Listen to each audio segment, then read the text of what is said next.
Bonjour à tous, vous êtes sur The Leakers et pour cette nouvelle vidéo, j'ai eu le plaisir de recevoir un invité de marque en la personne de Sean O'Connell. Il couvre l'industrie du cinéma d'Hollywood depuis plus de 20 ans, rien que ça. Il est le directeur manager du fameux site Cinema Blend. Il fait des tonnes de podcasts sur sa chaîne YouTube Real Blend Podcast avec des stars incroyables. Et il m'a fait l'honneur d'être un invité exclusif sur The Leakers pour venir nous parler de son nouveau livre #Release the Snyder Cut qui, comme vous vous en doutez, fait beaucoup parler. Il va nous expliquer comment et pourquoi il a créé ce livre qui, à la base, est un mouvement créé par les fans du monde entier. Et bien entendu, il nous donnera son avis sur la Snyder Cut, mais aussi sur les nouveaux hashtags Restore the Snyderverse et Make the Batfleck Movie qui sont en train de péter les tendances sur les réseaux sociaux. Pour lui poser toutes ces questions, je me suis entouré des meilleurs, Dirty Tommy et Merej qui sont avec moi. C'est une interview qui a été menée en anglais, mais no susai, il y a des sous-titres FR pour les non-anglophones. Et si vous voulez encore plus de contenu exclusif sur The Leakers, abonnez-vous, n'oubliez pas d'activer la petite cloche, mettez un petit pouce bleu, écrivez-moi des commentaires, je répondrai à tous vos commentaires. Encore merci à tous et je vous souhaite de passer un excellent moment sur The Leakers. Hi Sean, you're my second guest on the show and I must say I'm happy and delighted to have you on this podcast. You used to do podcasts more than I do, so I'm not worried. You know the run, you know how it goes. So let me introduce you to France. Even now, I know you came in France before, right? I have. I've been able to come over twice before, and I love it there. I hope to get back someday soon, and I'm hope everybody's being really safe and taking care of each other. And next time I come back, I want you to show me around, please. Of course, you're my guest. Please come. You're my guest. I will show you around. So let me introduce you to France. You co-host a lot of podcasts with amazing guests on your YouTube channel, Real Blend Podcast. You're the managing director of the famous Cinema Blend website. You've been covering the movie industry for more than 20 years. That's insane. I know you're pretty busy, so thank you so much to be there. You're covering, you're promoting, you're working. So how are you, Sean? Everything's okay? Everything is great. Yes, it's been super busy. We're still trying to figure out kind of how to move forward in the film industry with, bigger movies starting to come out now, covering things like Godzilla vs. Kong or Mortal Kombat coming out. But I've been really thrilled to see people's reaction to Zack Snyder's Justice League. Now that the movie is finally out and streaming services are carrying it and fans have been able to see this version of the movie they've been waiting for years to see, it brings me so much joy to my heart to be able to see the fans appreciate the work that Zack has done. And you are part of it. And as you guess, the Zack Snyder's Justice League is a massive hit in France. So that's why I'm sure French audience will be thrilled by your story. And talking about your story, this is going to lead to my first question. Sure. You seems like collecting a lot of comics, a lot of artifacts from geek culture that I can see right now. So I was wondering for you to decide to write a book about a movie, a comic book movie characters. You have to come from this culture yourself to understand how much it is important. So is there a part of your background culture in this process? Yeah, I think you have to have this as part of your background, because if you don't care about this stuff, if it's not something that you've been interested in, then it's really hard to make an interesting book about it. I think people would be able to sort of see right through you and kind of understand that, like, you don't have a passion for this, for this subject matter. But also, just as something I never even thought about, is that, it takes a really long time to put a book together, and it takes a ton of research and a lot of interviews that you have to conduct. And if you don't really care about the material, if it's not something that sort of consumes you on a day-to-day basis, then you're not gonna find the process as rewarding as I found this to work on this book and to tell this story. I adore comic book films. I mean, it's just my favorite genre. I can tell. And it never felt like work to put effort into this book and to tell this story. It's something that I really loved. I was fascinated by the story and everything that kind of happened with Zack and the people in the movement. So I hope that comes through in the pages of the book. That's passion. We can tell. Just looking at your room, that's passion. So right. I have another question from one of my co-hosts, Merej, the best French YouTubers. He have a question for you about a book, and it is. Et voilà, c'est la magie d'Internet. J'apparais comme ma sorcière bien-aimée pour poser ma question. Et la voici, Sean O'Connell. Avez-vous dû couper certaines choses dans le livre qui étaient prévues à l'origine, mais qui par manque de temps ou peut-être par manque de place n'ont pas pu être intégrés dans l'ouvrage? Yeah, that's a really great question.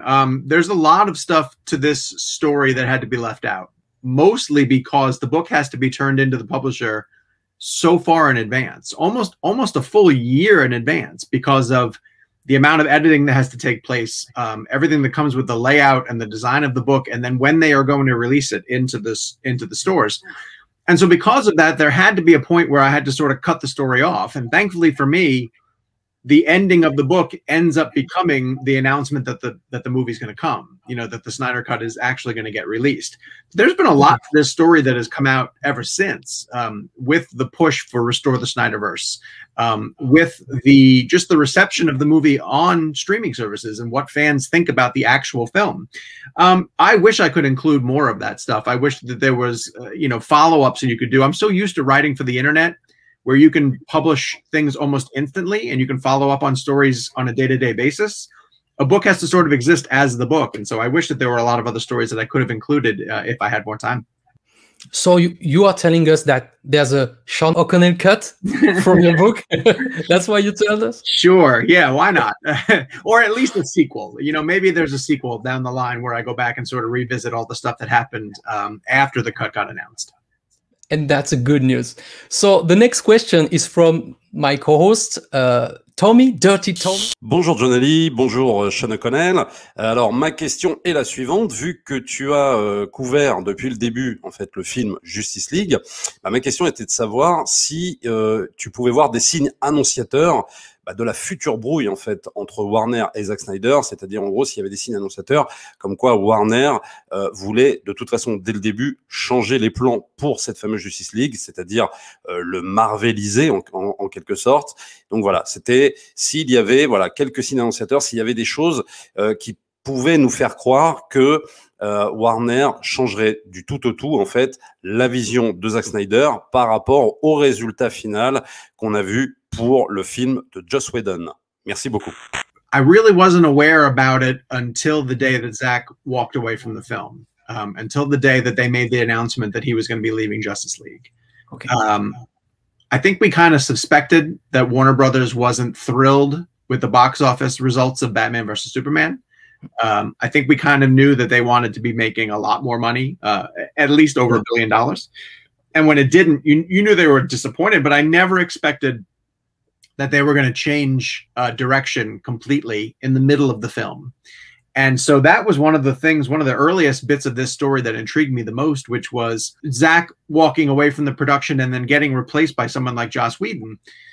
I understood that Joss Whedon is somebody who directed 2 Avengers films. And so, you know, to a certain extent, it made sense, but you would never hire Joss Whedon to finish a Zack Snyder movie. They just make completely different films. And so that was really the first time when I suspected that something was going on, but had no clue how deep the story would run. I must say, I fought the fight back in early 2018 with the hashtag Release the Snyder Cut. I even edited a fan cut myself, tried to restore the vision of Snyder called the Justice League, the definitive cut, because we thought at the time we will never be able to see the real film, you know. So I want to know how it all started for you. How did you get in the fight and say, okay, this movement got bigger and bigger. There must be a story to tell. I just writing down, you know. Well, I was covering everything that they were doing for Cinema Blend because for us it was news. But the more that they succeeded in terms of raising awareness, you know, for the existence of the cut, the more that they sort of stepped up their game and continued to do bigger events. The time that they flew the airplane, you know, over Warner Brothers Studios in Hollywood, and the time that they bought the Times Square billboards in the middle of New York City, these are all events where I was thinking that, like, this is way more organized for a fan base than I've seen from any other group of fans, whether it be Star Wars fans or Marvel fans or Game of Thrones. There's plenty of fans in different fandoms who are upset about creative choices made on the properties that they love. You know, take the final season of Game of Thrones as an example. There's, you know, a lot of people who were upset with the way that it ended. And they pushed, you know, to get a little bit of control back, and nothing came of it. But with the Snyder Cut, every time that they pushed a little bit further, it seemed like they really were taking control, that they were sort of driving the narrative forward. and I wanted to get to know more about that. So I just, around that time, around the end of 2019, I started to explore, like, who are these people and what is the reason that they're pushing so hard for this? And as I got to learn the stories of the individual members, it really swept me up. It really, you know, inspired me to tell their story in book form. Insane. And that's why my next question is, you're professional in this industry. You're professional. You're a journalist. You run investigation. You're fishing the fresh news. I would like to know, under the eyes of the professional you are, how it is to see random fan like suddenly raise the movement that big that even some of them became like real professional. They did an incredible job, like not really actually professional, but you're a solid movie media, a professional. How did you see it? Oh, I was incredibly impressed. I'm still sort of blown away. It really does speak to how certain people can take advantage of social media as a tool and turn it into, and I mean, look how many podcasts, video streams, YouTube shows have launched just around the idea of the Snyder Cut and analyzing Zack's work. It's become its own little cottage industry, and I think that that's incredible. You know, that people have sort of pursued their passion for Zack and turned it into sometimes jobs for themselves, which has been remarkable and really, really impressed. And so that is part of the reason why I wanted to help tell their story, is because I was really impressed with the amount of work that they were doing. It's hard to draw the line between fan and journalist. Like so many of us get into this field of writing about movies and covering the movie news is because we love films in the first place. So we were fans to begin with. And I've seen a lot of people sort of cross that line. You know, they've now become huge fans of a certain director or a certain genre of film, and now they're figuring out how to cover it themselves. And that's been really exciting to see the next generation of sort of film analysis voices come up through this community. From where I am, from France, that was insane. And I must say thank you, because I followed all your podcasts about the things, so that's why I was informed about it. And now, you know, there's a new hashtag emerged, like Restore the Snyderverse. And Merej, my co-host, has a question for you. Sean O'Connell, si vous deviez écrire un nouveau livre, quel en serait le sujet? I'm actually working on my second book right now as we speak. It's more Marvel. I've shifted back over to Marvel because I'm writing about Spider-Man. Spider-Man is my all-time favorite character. I grew up religiously reading Spider-Man and just following his adventures. But the idea of this second book is that I want to sort of prove why he has become so popular and influential during this sort of golden age of comic book movies. I think the past 20 years have been just some of the greatest comic book films we've ever seen. And Spider-Man has accomplished more than anyone else in terms of like having multiple franchises, bridging multiple studios, you know, winning an Oscar for Into the Spider-Verse and being part of Avengers Endgame and that becoming the highest grossing film of all time. I want to figure out why. I want to sort of, you know, go back through all of his old Hollywood films and figure out how people told his story to make him one of the most influential characters ever. But that doesn't mean that I haven't really kept an eye. I'm still keeping an eye on the Snyderverse community and trying to see where they're going to go next, because this idea of Restore the Snyderverse really does intrigue me. I think it's going to be really difficult. Release the Snyder Cut was an uphill battle as it was. Trying to get a bunch of Hollywood executives to sort of overlook their egos and let fans see a movie that they never wanted them to see. And it was remarkable that the Snyder Cut movement pulled that off. I think it's incredible. I will never bet against them. If they want to get the Snyderverse restored, I think, you know, they could pull something off. They can count on you. Yeah. And if they do, you know, I would love to be there to be able to tell that story of how they did it. So I'm scratching out notes and keeping track of what they achieve. Oh, I'm sure you have something cooking around. We are not able to have your book until the 1st of May here in France, but I will definitely have a copy. And and you're going to sign it for me for sure. Yes, I will, I promise. In person. Merej has another question for you. Est-ce que votre livre est prévu à l'étranger et notamment en France? So I'm not sure if it's going to be translated. That's something that my publisher has to handle. And from what I understand, they sell the international rights for the translations. I know it's going to be distributed in different countries, but I'm not quite sure about the translations. That's been a little bit harder to work out than I would like. I would love to have it translated into multiple different languages. And I've had fans from all around the globe volunteer their services to actually translate it, but it's not a decision that I'm able to make, unfortunately, because the book is kind of out of my hands at that point. If you need someone in France, I'm in for you. Yeah, to have. If you I need to know. find an editor or something, I will be happy to help. Yes. Because what I learned through this process is just how global Zach's fan base really is. Like, he has fans everywhere, and you know, they all want to participate in this story, and I think that that's been remarkable to figure out as I put this book together. My final question for you, Sean. I don't know if I can say the words, but you know, omerta, like a silence thing about the numbers, official numbers of Zack Snyder's Justice League.